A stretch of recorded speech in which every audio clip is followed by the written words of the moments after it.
yesterday that there was the news that Israel had taken out a Hezbollah commander in Beirut, the Lebanese capital. But then in the early hours of this morning, Iranian time, we had the news that the political leader of Hamas has been killed, Ismail Haniyeh. Let's hear from a former Deputy Director of Military Intelligence for the IDF, the Israeli Defence Forces, Meir Elran, on this. Welcome to Times Radio Breakfast. It's clear why Israel would want to do these things, but do you worry about the reprisals that could follow, either from Beirut or Tehran? Well, you have to understand that Israel is engaged in a very, very challenging war with the so-called axis of evil, or the resistance axis, as they call it, headed by Iran for the last 10 months. And this is indeed a challenging thing for the state of Israel and its society. And we, I think, are ready for any kind of a reprisal. Of course, we have to be to make sure that we are well protected, but things can happen. And this is one of the consequences of the war that we are engaged in right now. How do you think Iran will actually respond? In the last few minutes, Iran's Supreme Leader, Ayatollah Ali Khamenei, said that this attack has provided the grounds for, quote, harsh punishment. We know after a previous Israeli attack just on Iranian soil, there was that enormous drone and missile attack in April. This is an attack in the capital just after the new president's inauguration, taking out this Hamas political leader. The retaliation could be much worse, couldn't it? It could be, but on the other hand, you have to realize and understand the consequences of the fact that last time the Iranian attack, which was, and I am reminding your listeners that it was not very successful as far as the Iranians were concerned, but it was consequent to the Israeli attack in Damascus and the target killing of an Iranian senior officer. Part of the Revolutionary Guard, so-called.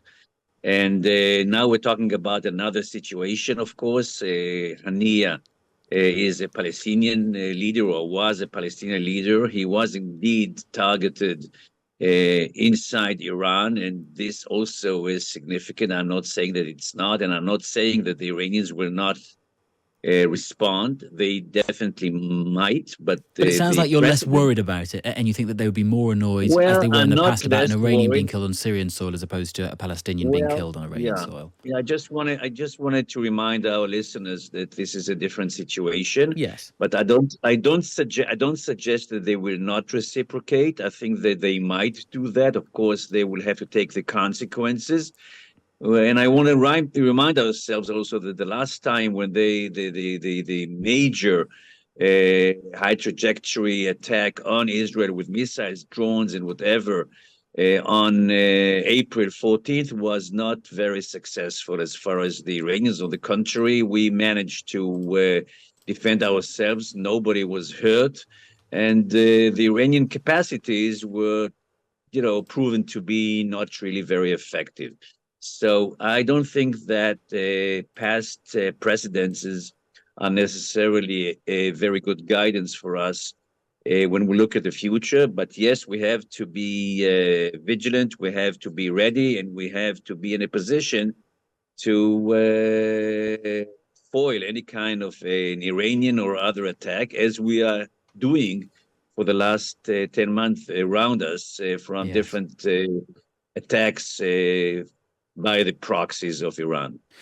Just finally, do you think that killing Hamas's political leader will undermine the efforts to actually get a negotiated ceasefire? One of the Times' columnists, Hugo Rifkin, was saying a little bit earlier on, Israel is killing all these political leaders, people it might try and do business with in terms of trying to bring about a peace. It hasn't been successful in the past. Are they making the same mistakes again? Well, I think that you have to understand that Israel is not trying to make peace with Hamas. We realized, in the most cruel manner back in October 7th that Hamas is definitely not a partner for peace, definitely not a partner for any kind of reconciliation or reconstruction in our region. And hence, Israel has decided and declared and is working very, very hard to dismantle Hamas politically and militarily. So this is not really the question, if I may say so. We are looking for other partners. We should have other partners, Arab partners and Palestinian partners, but not Hamas. Okay. Hamas has proven itself to be totally irrelevant as far as peace and normalization is concerned. Meir Elran, good to talk to you this morning, former Deputy Director of Military Intelligence for the Israeli Defense Forces. Hamas says its political leader, Ismail Haniyeh, has been killed in a raid in the Iranian capital of Tehran and blames Israel. Israel has yet to comment. An official for the group described it on local television as a cowardly act, which will not go unpublished. Israel has yet to fill us in on what happened, but it has promised in the past to target him amongst others following the attacks of the 7th of October. Sama Al-Atrush is the Times Middle East correspondent, and he joins us now. Good morning. Good morning. So what do we know about what appears to be a pretty audacious attack into Iran?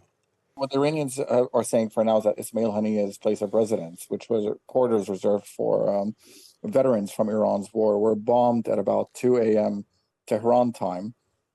And they said that it was a projectile fired from the air, presumably a missile fired from a plane or from a drone. It killed him and one of his bodyguards, and they haven't really released any more details on that. Israel have not commenting, probably unlikely to comment anytime soon. I think everyone understands how he was killed and who killed him, and there's no need to rub it in the Iranians' face. I think that's Israeli thinking.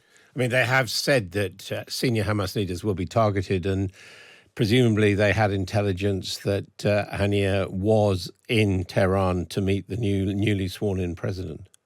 Indeed, yes. Haniyeh is based in Qatar, which is acting as a mediator in ceasefire talks with Israel, and it's a major U.S. ally. So killing Haniyeh in Qatar was off limits to Israel. And aside from Qatar, really, he's only traveled to Turkey, which is a NATO country, and again, off limits to Israel. So that would have left Iran. Israel does have a network of covert agents in Iran that have conducted really numerous assassinations in recent years, Iranian nuclear scientists and officials. And in 2020, they killed Al-Qaeda's number 2, Abu Muhammad al-Masri, who the Iranians had taken in. So yes, they do have very good and precise intelligence about his whereabouts when he's in Iran. And it looks like that they may have taken the opportunity to kill him while he was there. Is this likely to inflame the situation on the northern border or indeed in Gaza? Well, it's I think, yeah, those are two separate things. In Gaza, it may very well derail or upend the ceasefire talks, which the mediators have been saying were very, very close.